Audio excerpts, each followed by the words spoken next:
Everyone will get started in just another here. minute or so. Again, everyone will get started in just another minute or so. Again, everyone will get started in just another minute or so. Again, everyone will get started in just another minute or so. Again, everyone will get started in just another minute or so. Again, everyone will get started in just another minute or so. Again, everyone will get started in just another minute or so. Again, everyone will get started in just another minute or so. Again, everyone will get started in just another minute or so. Again, everyone will get started in just another minute or so. Again, everyone will get started in just another minute or so.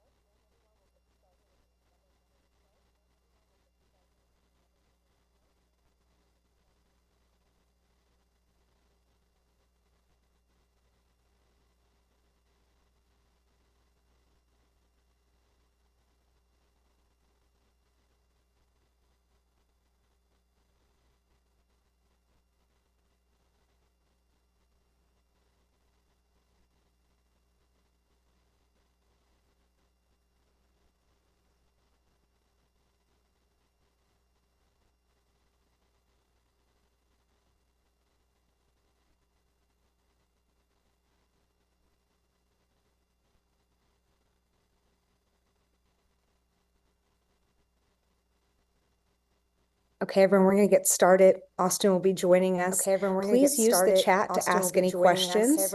We will probably be here for about 15-20 minutes or so. We also have an email address, communityfoundation@ecprtexas.com. If you have any follow-up questions, like to request interviews, that sort of thing. But with that, I will let Austin Dixon, CEO of the Community Foundation of the Texas Hill Country, take it away. Good morning, everyone. Thank you for joining us. Good morning, everyone. I'm Austin Dixon. I'm with the Community Foundation of the Texas Hill Country, and we're here to talk with you today, 1 month after the tragic flooding that happened on July 4th, 2025. Before we get started, I wanted to mark the somber occasion today with a moment of silence, remembering all those who we have lost in the floods.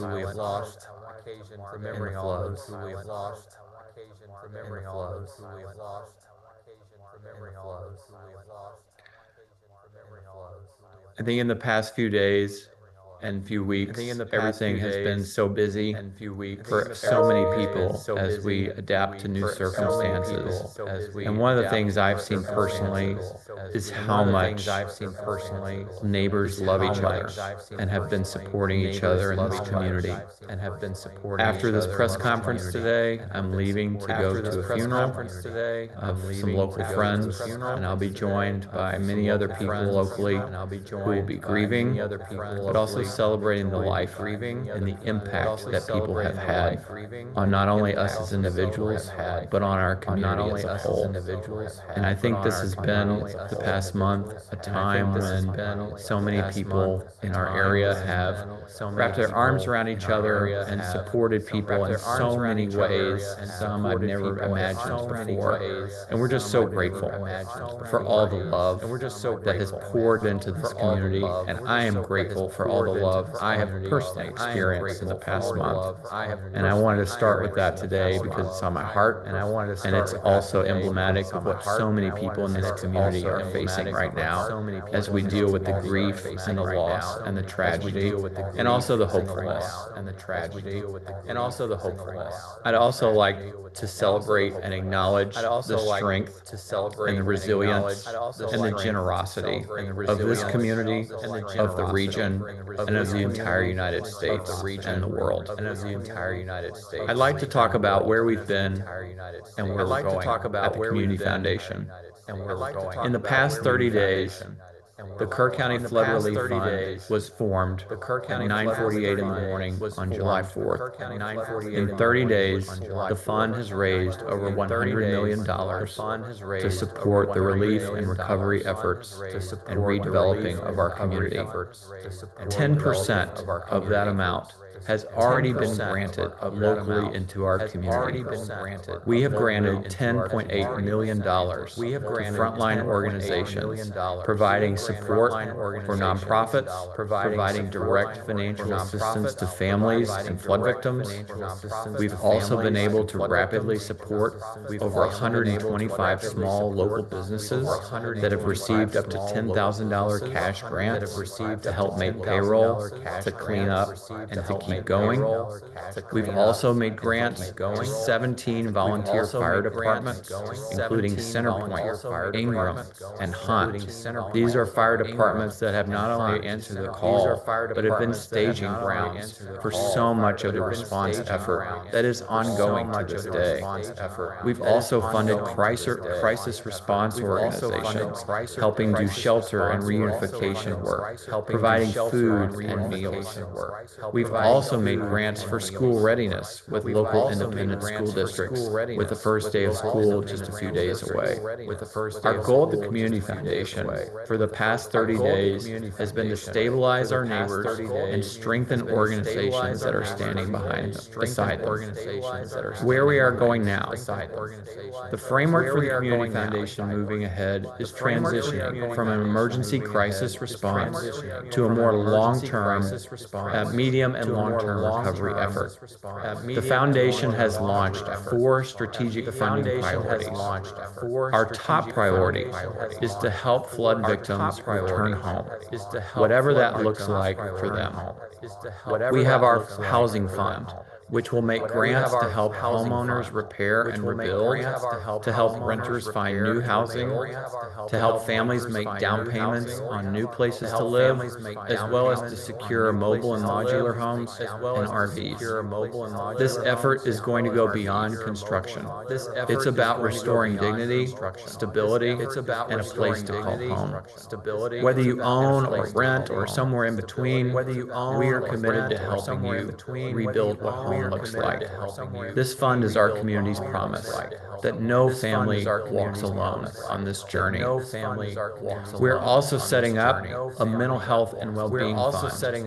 The emotional toll on this after this flood will not disappear when the water goes away. We are focused on recovery that isn't just physical, but also mental and spiritual.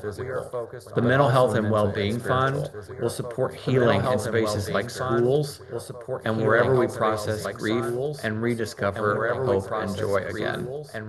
Our third fund will focus on economic recovery and quality of life. The heartbeat of Kerr County is found in local businesses, theaters, coffee shops, gathering places, and this fund will support not just economic growth and development, but daily rituals that bring us joy and connection. We're not just helping businesses reopen, we're helping our community feel like home again. The fourth fund is our Future Resilience and Long-Term Needs Fund.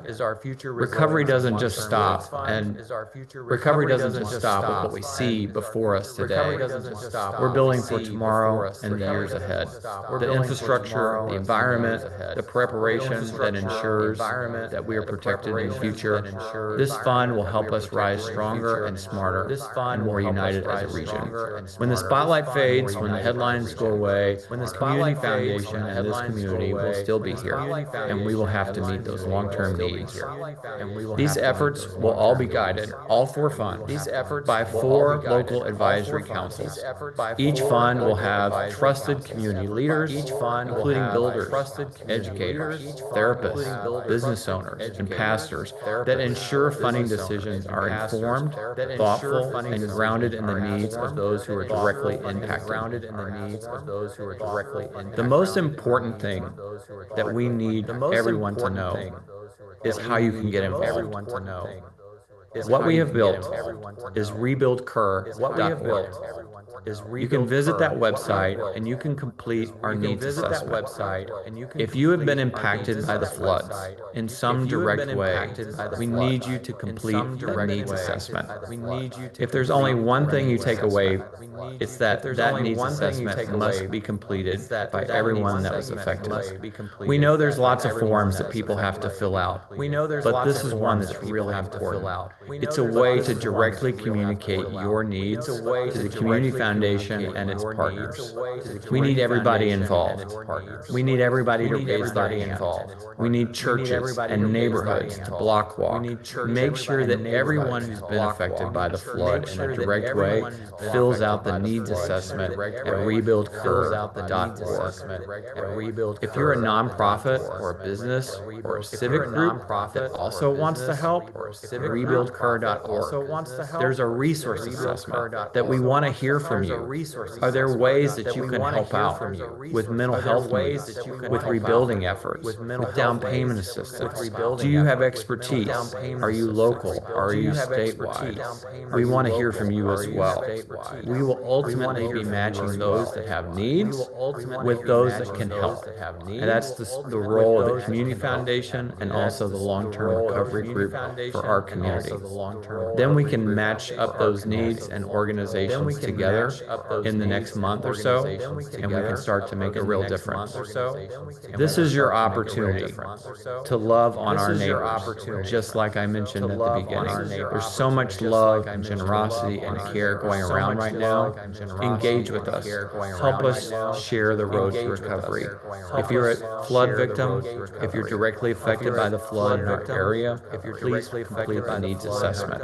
If you're a nonprofit organization, a civic group, or a helping organization, fill out that resource assessment and let's get to work. The immediate crisis may be over in these first 30 days, but the road ahead is very long.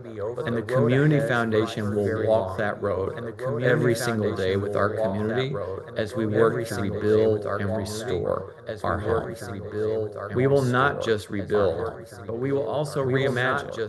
And we're going to do it with hope and resilience and responsiveness and a steady hand for the long term.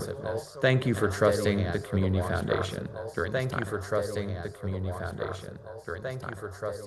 Okay, with that, that concludes our press conference. I don't see any questions in the chat. I did put our email address there, communityfoundation@ecprtexas.com. Please do email us with any questions or interview requests you may have. But at this time, the press conference has ended, and we also do have a recording if you need that, so please do reach out. Thanks so much, everyone. Thanks so much, everyone.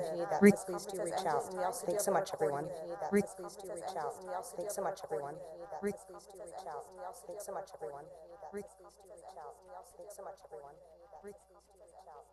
much, everyone.